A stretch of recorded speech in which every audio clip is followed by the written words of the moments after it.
de 30 minutes avec.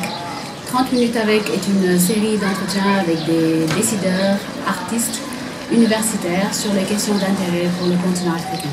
Donc aujourd'hui, nous allons discuter avec un invité qui n'est plus à présenter. Professeur Abdoulaye Bathily est l'ancien représentant spécial pour l'Afrique centrale et ancien chef du bureau régional des Nations Unies pour l'Afrique, UNOCA.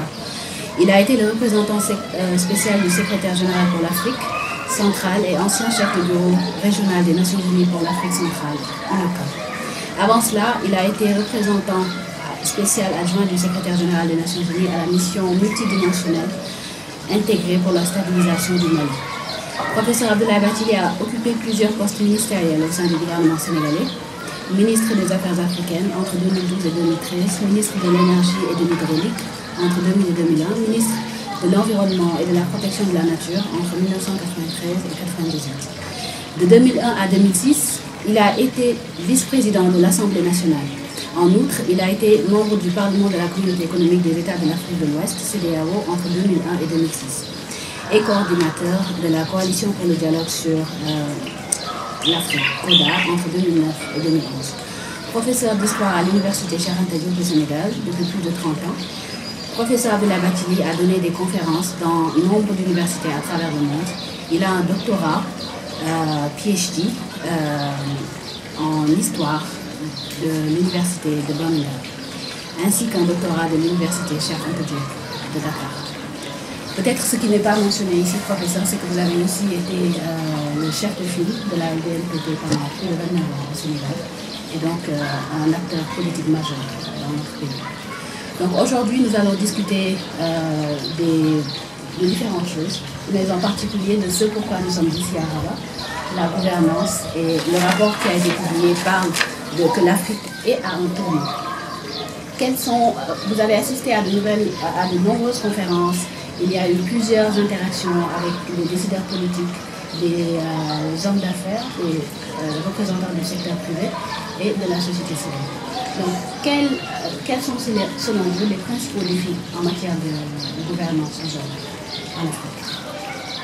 Les défis en matière de gouvernance sur le continent africain sont nombreux et complexes.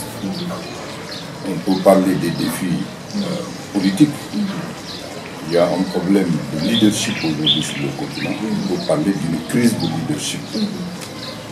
Crise de leadership découlant, de mon point de vue, d'une absence de vision concertée de l'avenir du continent. Et qui fait qu'aujourd'hui, le continent africain est à la traîne par rapport aux autres continents. À la traîne sur le plan économique et sur le plan politique. Notre voix, la voix de l'Afrique, est peu entendue sur le continent africain. L'Afrique pèse très peu sur le plan économique. Et cela est dû principalement au fait que nous n'avons pas en Afrique opéré de rupture par rapport à la place et à la fonction que le régime colonial nous a donnée. Et c'est ce que j'appelle le syndrome de Berlin. De novembre 1884 à février 1885, les Européens se sont réunis à Berlin dans le cadre de leur rivalité de puissance. On partageait le continent africain en l'absence des Africains. Les colonies sont nées de cette conférence de Berlin. L'Afrique, il a été décidé que l'Afrique serait désormais dépendante des politiques coloniales définies à Berlin, à Paris, à Londres, etc. En Belgique, bien sûr. Et ce système-là est encore bien là. Sur le plan économique, l'Afrique demeure toujours pourvoyeuse de matières premières, minérales, agricoles, énergétiques. Fondamentalement, ça n'a pas changé. Il n'y a pas une industrialisation du continent. Les matières premières ne sont pas transformées sur le continent. Et par conséquent, nous sommes dépendants du cours des matières premières définies en dehors de nous. Sur le plan global, certes, les plus anciennes puissances coloniales ne sont plus seuls comme partenaires. Mais quand on voit le jeu de relations qui a été établi depuis quelques années, l'Afrique fait chaque année des conférences, soit avec l'Union européenne, avec l'Inde, avec la Turquie, avec la Chine, avec l'Amérique latine, avec le Brésil. Nous avons de multiples partenaires, mais ces partenariats-là qui a changé sur le plan formel ne nous a pas fait sortir du syndrome de Berlin. Parce qu'avec les nouveaux partenaires, c'est exactement le même type de relation que nous avons avec les anciens colonisateurs. Donc, le syndrome de Berlin est là, malgré la multiplication des partenaires et le changement des partenaires. Alors, donc, fondamentalement, nous sommes à la traîne sur le plan économique à cause de ça. Ça, c'est un défi majeur qu'il faut inverser. Il faut inverser cette tendance-là si nous voulons prendre en main notre destin sur le plan économique. Évidemment, il en découle aussi sur le plan politique. Comme on dit, celui qui, évidemment, paye la note définit la politique. Aujourd'hui, l'Union africaine dépend de près de 80% de son financement de l'Union européenne. Comment dans ces partenaires, comment dans ces conditions vous pouvez parler d'indépendance et de souveraineté? C'est un slogan creux dans ces conditions-là. Alors, ça, sur le plan politique, donc, nous sommes aujourd'hui dépendants. Tous nos programmes, nos projets, ce que nous voulons définir comme étant nos priorités, nous demandons aux autres de financer. Alors, ça me paraît tout à fait inacceptable. Donc, c'est un défi majeur à notre souveraineté. Et donc, sur le plan culturel, l'Afrique a une image négative que la traite des esclaves, le commerce atlantique, la colonisation ont façonné. Et là, parce que justement, nous n'arrivons pas à nous affirmer sur le plan politique, sur le plan économique, cette image culturelle aussi est maintenue, comme si c'était une sorte de damnation pour le continent.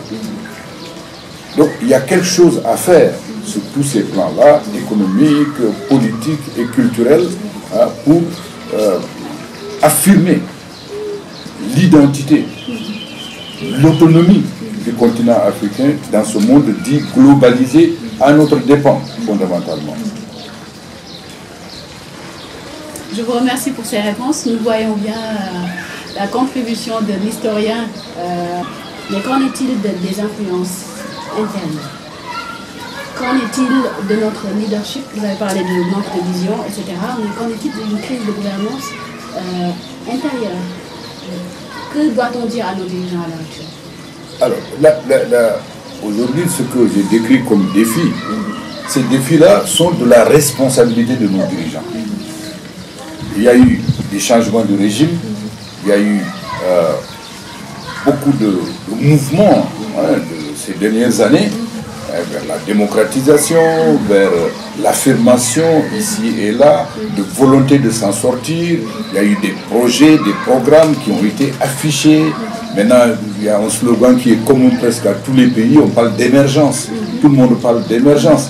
Mais fondamentalement, je crois que le leadership du continent africain doit prendre conscience du fait qu'il ne peut pas exister d'émergence sans une volonté commune de mettre fin au tard du passé, sans mettre fin à tout ce que nous avons subi. Donc l'engagement du continent africain vers l'intégration régionale, vers l'unité politique, constitue pour moi des éléments incontournables. Or, aujourd'hui, l'Afrique est divisée contre elle-même. La libre circulation des biens et des hommes, des marchands, des biens et des hommes, on en parle, mais ce n'est pas encore réalisé. Vous avez entendu Dangote hier, qui est quand même un des principaux investisseurs africains, qui ne peut pas aujourd'hui donner la pleine capacité de ces investissements pour que les jeunes générations là, qui sont ces millions de jeunes africains qui veulent aspirer au travail, n'arrivent pas. Et aujourd'hui, de mon point de vue, Moi, les solutions que je propose, c'est très simple. L'économie ne peut pas se développer à l'intérieur des espaces territoriaux actuels. Le Sénégal ne peut pas se développer tout seul, ne pourra pas émerger seul, c'est impossible.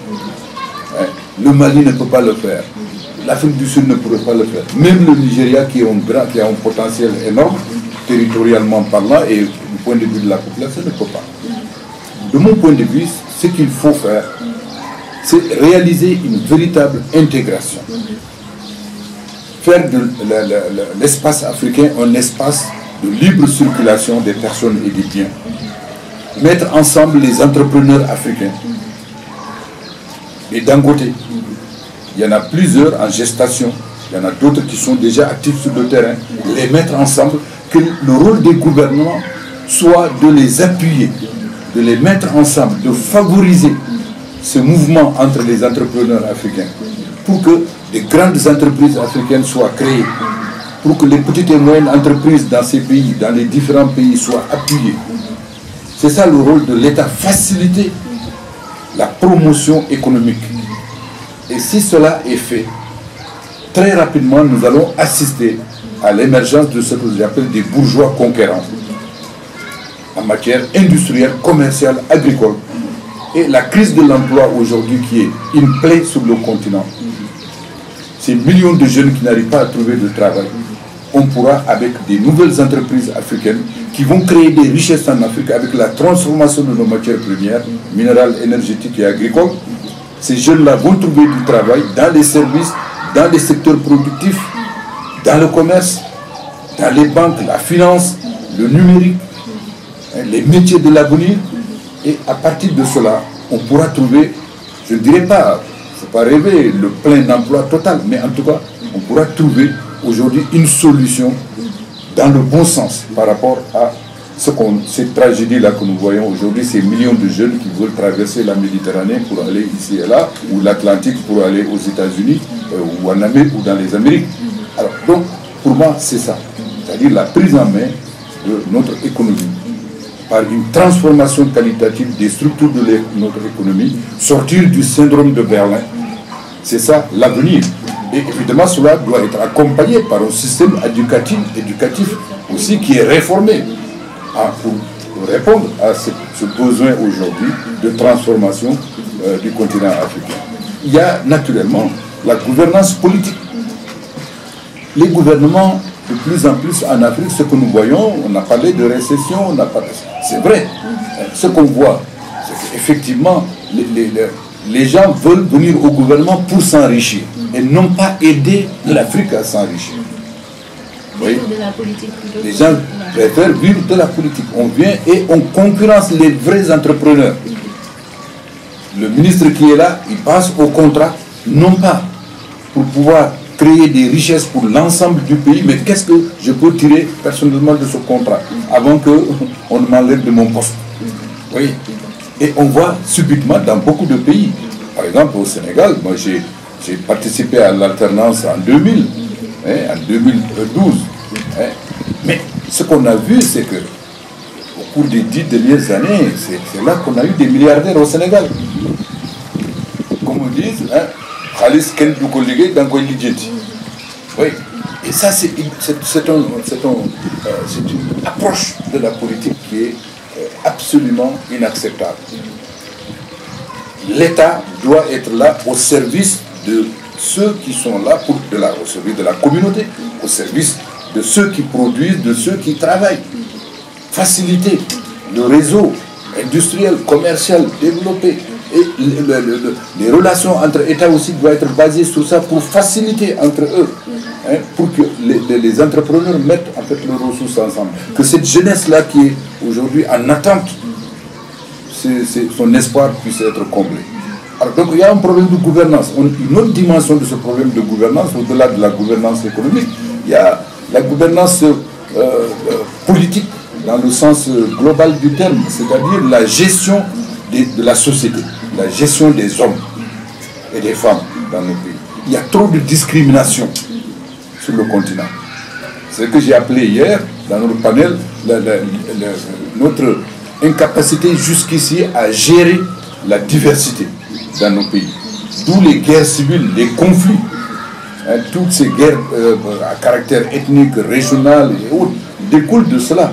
Quelqu'un vient au pouvoir, il favorise les gens de son clan, de son ethnie, de son groupe. Et quelquefois, de plus en plus, les bases des régimes se rétrécissent. On vient au pouvoir quelquefois d'ailleurs sur un mouvement populaire de mécontentement, mais dès que le régime s'installe, il écarte ce mouvement populaire où il n'en fait plus qu'à, ou très peu, et il se concentre, n'est-ce pas, à distribuer des avantages à ses proches, les membres de la famille, les membres du groupe ethnique, de sa région. Et ça, c'est le mal que nous voyons malheureusement sur le continent. Tant qu'on ne rompt pas avec cela, pour qu'on ait des hommes et des femmes qui viennent au pouvoir pour servir la communauté de manière équitable dans tous ces segments, que la communauté soit servie dans tous ces segments de manière équitable, sur une base éthique, en suivant des principes éthiques, eh bien, nous serons toujours là dans des guerres civiles, dans des conflits interminables. J'ai eu à gérer plusieurs conflits en Afrique centrale, au Mali, un peu partout, en Afrique de l'Ouest. C'est ce qu'on voit, malheureusement. Donc, vous avez évoqué plusieurs choses très importantes. Donc, le premier, c'est que les États africains tels qui suivent le modèle de Westphalie ne sont plus viables. S'ils veulent s'en sortir, ils doivent se mettre ensemble pour répondre aux questions de manière collective, à nos défis de manière collective. Vous avez aussi parlé de la capture de l'État par les réseaux politiques, par les réseaux d'affaires, etc. L'emprise que l'argent a aujourd'hui sur la vie économique et politique de nos États. Mais comment justement s'assurer que cet État-là soit réellement en mesure de représenter cette diversité? Si par exemple il y a des institutions comme le mécanisme africain d'évaluation par les pairs qui a mis en avant une charte de démocratie électorale et tout, qui visait à promouvoir la diversité sur le continent africain, mais l'institution même qui est le mécanisme africain d'évaluation par les pairs ne marche pas comme il le devrait. En marge de cela, nous avons d'autres institutions au niveau régional, les REC, on a aussi l'Union africaine, etc. Mais comment donc résoudre ces problèmes-là si les institutions qui sont en place, aussi bien au niveau régional, continental que national, ne sont pas là pour délivrer, mais aussi pour juste donner une autre facette de cette question, que les citoyens aujourd'hui, par exemple selon le rapport de 80% des citoyens africains ne se sentent pas représentés, sentent que leurs dirigeants locaux, parlementaires, ne les écoutent que lors des élections, ou ne les écoutent pas du tout, 80%, ce qui est un chiffre assez important.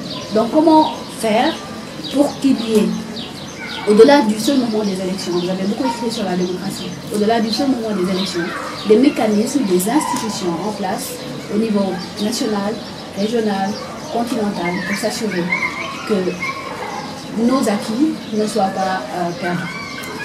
Eh bien, le tableau n'est pas tout à fait totalement noir.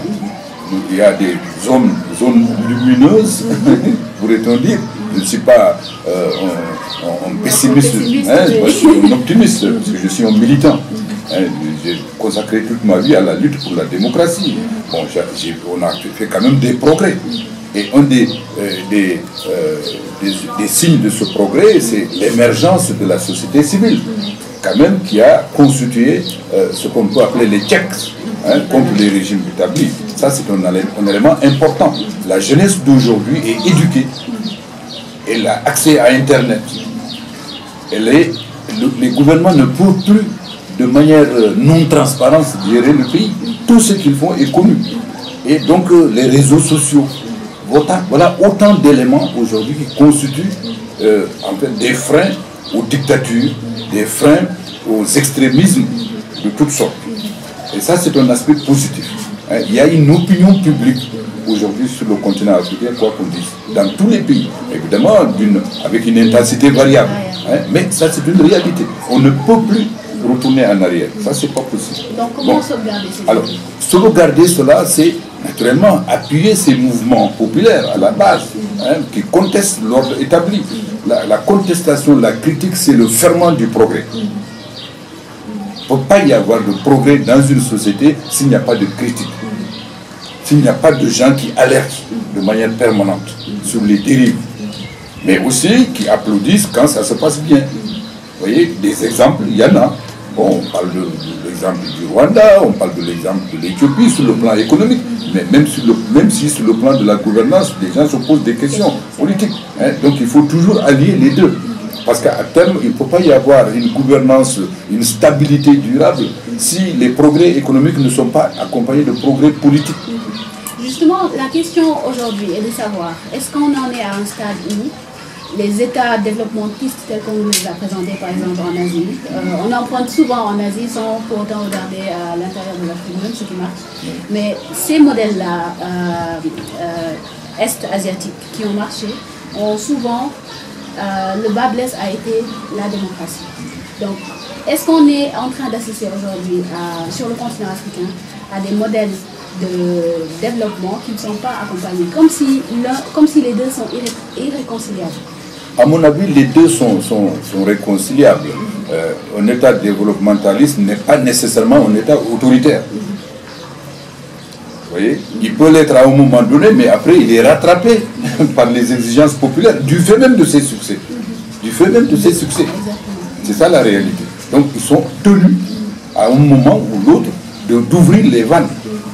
Donc ça, c'est, à mon avis, à terme, nous allons assister à, si vraiment nous devons continuer ce progrès-là, à un accompagnement ou à une synergie entre les progrès politiques, les progrès en matière de droits de l'homme avec les progrès économiques. Ouais. L'un ne peut pas aller sans l'autre. Exactement.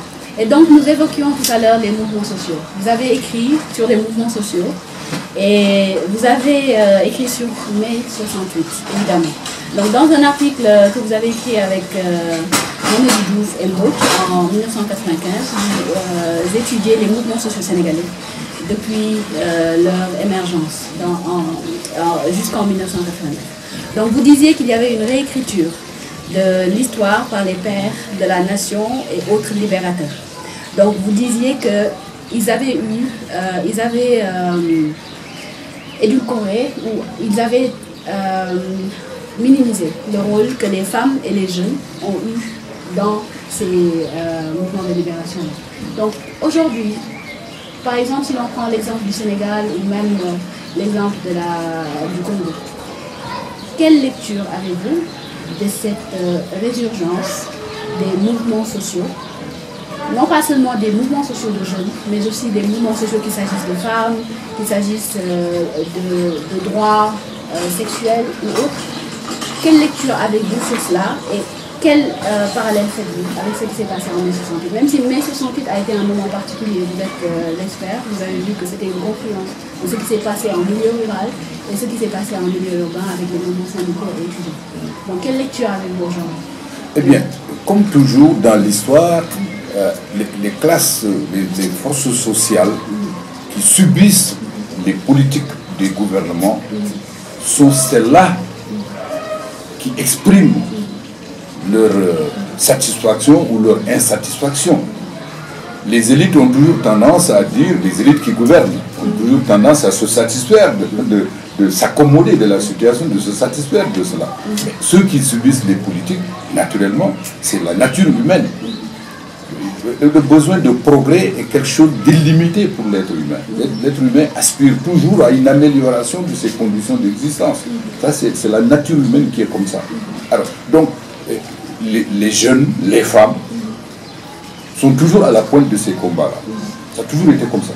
Alors, aujourd'hui, plus que jamais, quand vous avez un déphasage net entre, par exemple, les progrès, les potentialités énormes dont l'Afrique regorge aujourd'hui, par rapport à ce qui est obtenu réellement. Ces millions de jeunes-là qui sont sortis des universités, des écoles secondaires, des écoles de formation, etc., qui n'ont aucun moyen et qui voient à côté d'eux des gens qui viennent à moins de 2 ans, 3 ans au gouvernement, ministres, députés, etc., ou liés au pouvoir, ils s'accaparent les richesses, des gens avec lesquels ils ont été à l'école, qui ne sont pas plus intelligents qu'eux, et qui deviennent des milliardaires du jour au lendemain. il y a une sorte d'insatisfaction, de révolte, de sentiment de révolte qui se développe. Oui, sur ce gâchis qui est perçu comme tel et qui est une réalité. Oui. Et donc aujourd'hui, les jeunes ont ce rôle-là. Et vous avez parlé tout à l'heure, pour y revenir, la question du mécanisme des pairs, EPRM. EPRM, ça a été une bonne idée. En 2000, il y avait un mouvement en faveur vraiment il y a un vent qui soufflait. Il y avait Thabo Mbeki, bon, il y avait un mouvement quand même à l'époque, il y avait une vue optimiste de l'Afrique à cette époque-là. Moi j'étais là, j'ai participé à plusieurs sommets de l'Union africaine entre 2000 et 2008 par là. Et on était assez optimiste, parce qu'il y avait un certain nombre de mesures qui étaient prises. Mais aujourd'hui, il y a une sorte de recul par rapport à ces mesures, ou en tout cas à ces engagements qui ont été pris, qui n'ont pas été respectés. EPRM devait pouvoir, on a dit, mécanisme d'évaluation par les pairs, on ne veut plus des diagnostics de la Banque mondiale et du FMI. C'est très bien. Parce que, effectivement, les plans d'ajustement structurel ont échoué. C'est des prescriptions qui ont amené l'Afrique vers le bas. Alors, et c'était très bien. Les gens, on a applaudi en disant que c'est très bien, il faut aller vers un mécanisme d'évaluation par les pairs. Mais aujourd'hui, c'est une formalité que les gens accomplissent, mais il n'y a pas de suite. Il y a des rapports qui sont très bien faits, avec des conclusions pertinentes, qui sont présentés devant les chefs d'État. Mais personne ne veut que l'autre critique. Une fois que le rapport est présenté, allez, on le range. Il n'y a pas un seul pays qui a appliqué les rapports. Ou en tout cas, même les moindres critiques qui ont été faites sont rejetées. Et du coup, il y en a même qui ne veulent même plus s'engager dans ça.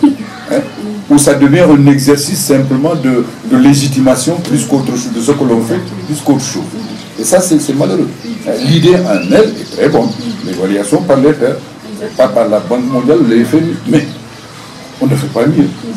Et en réalité, on revient dans les faits à l'évaluation par le FMI, c'est la Banque mondiale.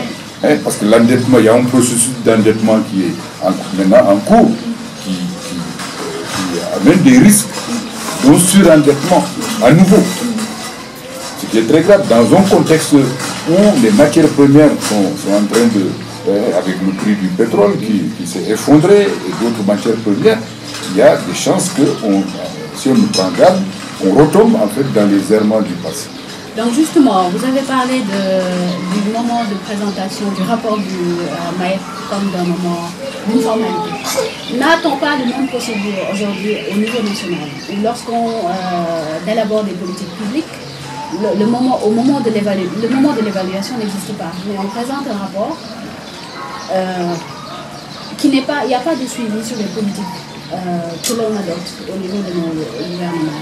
Et ceci est aussi visible au niveau politique lorsque les dirigeants sont élus, qu'il se passe rare au niveau de ceux qui les ont mis au pouvoir jusqu'au moment des prochaines élections. Donc, comment pensez-vous aujourd'hui qu'on peut se servir, que nous pouvons au niveau national nous servir des mécanismes de reddition des comptes pour pouvoir tenir nos dirigeants, pour pouvoir les surveiller sur les choses, les décisions publiques qu'elles prennent, mais aussi comment faire en sorte qu'il n'y ait pas de relâchement? Il faut mettre en place des mécanismes institutionnels. Mais ce que l'on a constaté ces derniers temps, c'est que ces mécanismes institutionnels se sont considérablement affaiblis. Les parlements sont devenus des chambres d'enregistrement. La justice est aujourd'hui pratiquement aux ordres dans beaucoup de pays. Parce que la justice n'est pas indépendante. Ça, tout le monde le sait et les populations le voient. Et donc il y a une sorte de mistrust par rapport aux institutions, de manière globale. Le gouvernement, les institutions judiciaires, l'institution parlementaire, les cours des comptes et tout cela, c'est des armes à double détente. Selon que vous êtes avec le pouvoir, vous êtes absous, ou si vous êtes contre, dès que vous levez le petit doigt contre le pouvoir, on convoque la justice. Donc, une justice à deux vitesses. Un parlement qui ne fait qu'enregistrer des choses. Vous avez exactement utilisé le terme que Yann Amara a utilisé pour la marche. Justice à deux vitesses. Alors, donc quelle est votre vision? Alors, pour moi, ce qui peut nous sortir de ça, c'est effectivement la mobilisation populaire.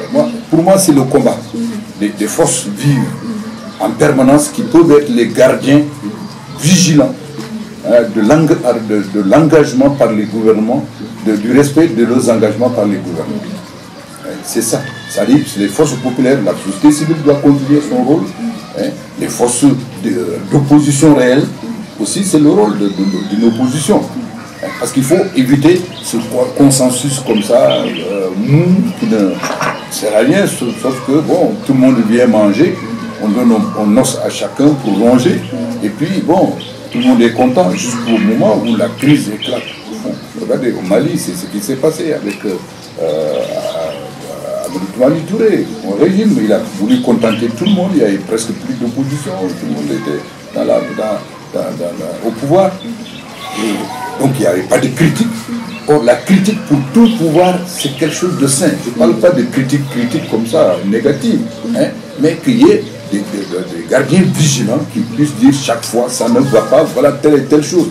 Et que ces critiques ne soient pas aussi vues comme simplement des éléments pour détruire. Non. Là, il faut regarder l'arrêt, il faut savoir, une société qui ne se donne pas les moyens de se critiquer et de partir de ces critiques-là pour s'améliorer est une société qui est vouée à la stagnation. Mais justement, comment opérer cette autocritique? Le sous-titre de votre ouvrage Mai 68 à Dakar était ou la révolution universitaire et la démocratie. Non, la révolte universitaire et la démocratie. Et la démocratie. Oui. Donc, aujourd'hui, où sont les universités? Lorsque tout ceci se passe, par exemple lors de les événements de juin 2012, il y a eu un mouvement qui s'appelait Devoir de résistance au Sénégal, par exemple. Donc, où sont les universitaires aujourd'hui et pourquoi ne les entend-on pas lorsque ce genre de choses se passent dans le pays? Eh bien, je ne sais pas. Peut-être collectivement, les universitaires ne sont pas tous là, parce qu'il y en a qui sont aussi des deux côtés. Il y en a, enfin, faut pas. L'universitaire, c'est pas quelqu'un en dehors de la société. Il y en a qui sont avec tel ou tel régime, malheureusement, c'est ça. Mais à mon avis, l'esprit critique, mon université doit le garder en permanence.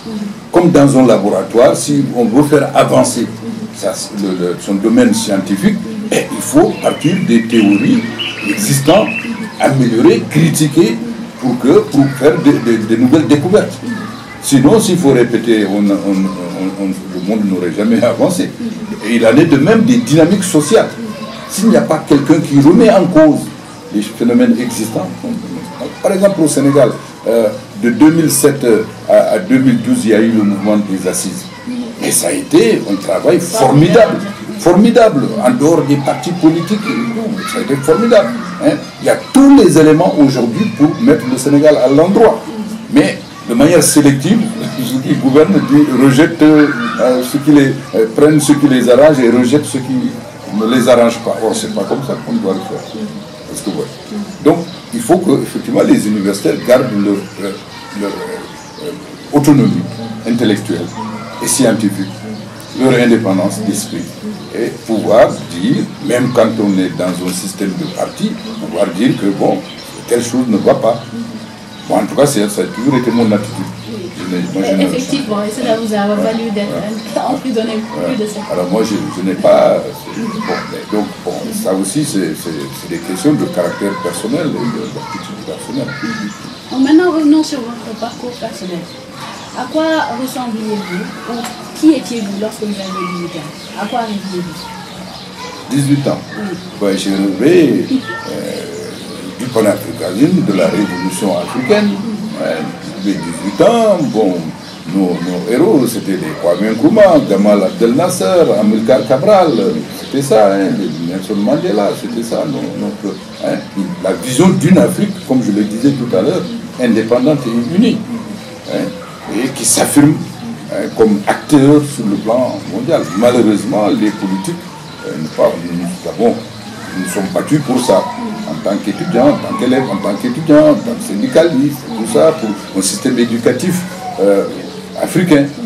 En mai 68, c'était un de nos mots d'ordre, l'africanisation du système de l'enseignement supérieur en Afrique. C'est un combat qui est revenu maintenant avec Decolonize, le mouvement Decolonize. Voilà, tout à fait.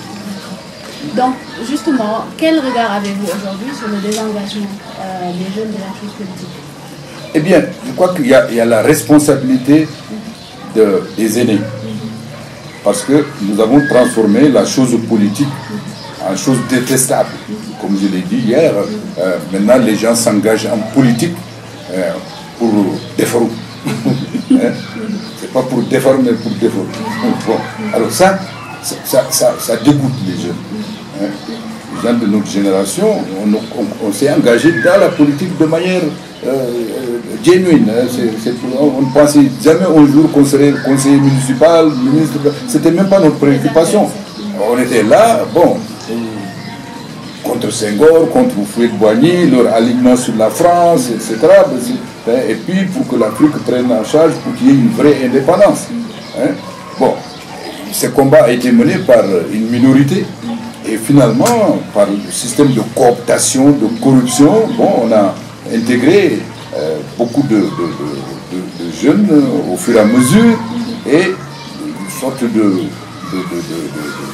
paix, entre guillemets, des cimetières de la critique s'est installée. Et donc la jeune génération a trouvé cette situation où la politique aujourd'hui n'exerce pas un attrait. La politique vit comme un sacerdoce. Un attrait de jeunes s'engage. C'est pourquoi les partis politiques aujourd'hui sont devenus des coquilles vides. C'est des gangs. Justement, c'était la question suivante. Alors, vous avez été chef de file de la LDMPT pendant plus de 29 ans. Donc, quel regard avez-vous aujourd'hui sur les mouvements, les partis politiques qui existent? Leur multiplicité est-elle utile? À mon avis, non. À mon avis, il y a nécessité... Sans pour autant vouloir revenir en arrière. Non, à mon avis, il faut réformer fondamentalement, dans la forme et le fond, l'action politique. La multiplicité des partis politiques, je n'en vois pas l'intérêt. Je n'en vois pas l'intérêt, d'une part. D'autre part, il faut que les partis politiques soient créés sur des bases très claires, idéologiques, non pas pour promouvoir un individu, mais parce que tel projet de société qui est en cours n'est pas conforme à ce que je crois. Donc je lutte contre ça, donc je ne vais pas me mettre avec celui qui est là.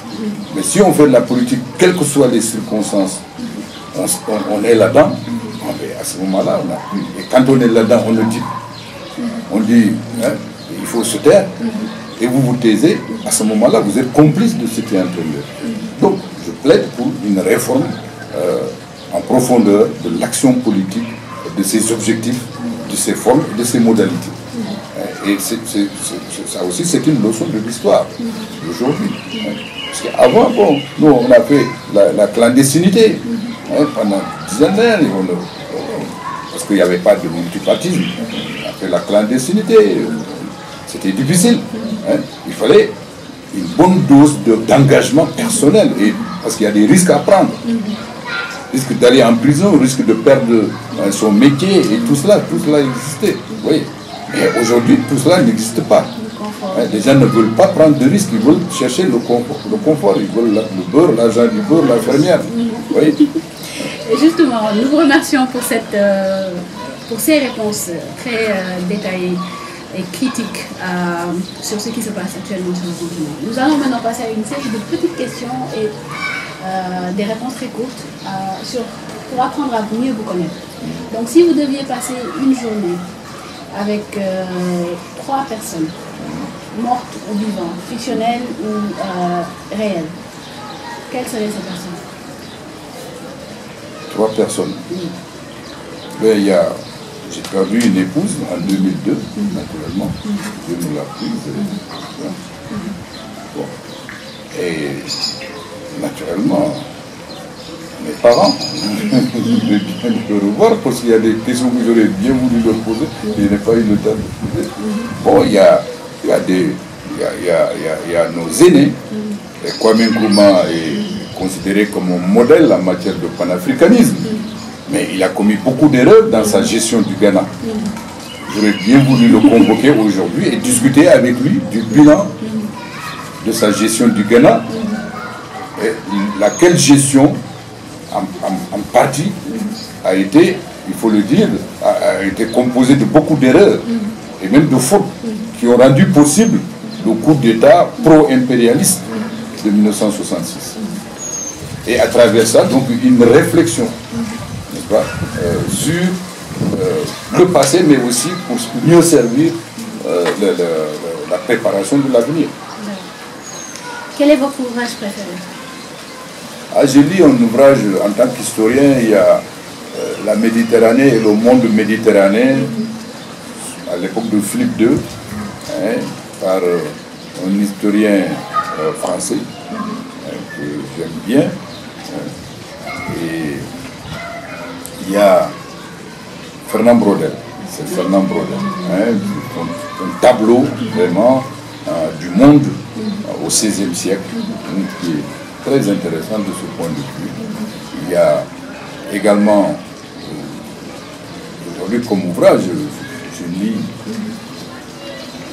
lu évidemment l'autobiographie de Nelson Mandela. Ça m'a beaucoup inspiré, il y a beaucoup de réflexions.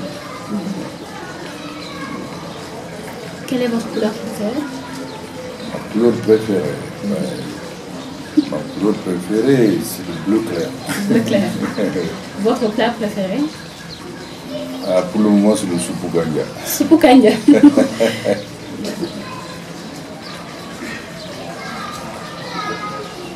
Quel est votre chanteur préféré? Mon chanteur préféré, ça, c'est Kouyaté Souri Kanja. Si vous avez entendu parler de ce chanteur traditionnel guinéen. Non. Kouyaté Souri Kanja. Souri Kanja. Oui. Un Guinéen, dans le Sékou Touré, une compagnie de Sékou Touré. La musique mandingue, quoi. Donc, quel serait votre mot de fin, un message à la jeunesse sénégalaise, africaine? Vous considérez comme africain d'abord? La jeunesse sénégalaise, c'est un appel pour qu'elle s'engage dans le combat pour une cause noble qui est la politique, la vraie politique. La vraie politique, c'est-à-dire une politique au service du bien commun, dans un esprit de générosité, de détermination, et surtout qu'elle soit en permanence critique, quel que soit les pouvoirs en place, quel que soit ce que ça coûte, que la jeunesse puisse être le gardien vigilant des dérives de tous les pouvoirs, en tout temps, ceux d'aujourd'hui comme ceux de demain. Je vous remercie, professeur Bathily, d'avoir passé ces 30 minutes avec nous. Vous avez été une inspiration, vous l'avez resté.